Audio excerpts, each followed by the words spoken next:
Hello guys, good evening. Nagluluto ako ng paa ng manok. So ayan, paa ng manok. So ito yung ulam ko para bukas.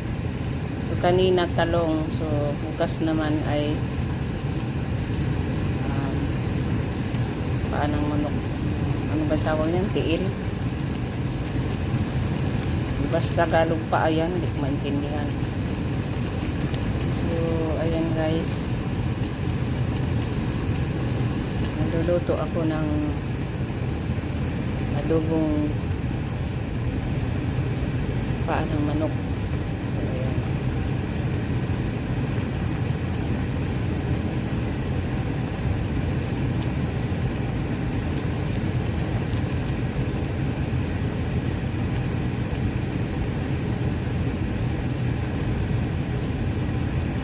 At yun lang, mamaya i-video ko rin kapag naluto na. So ito hilaw pa.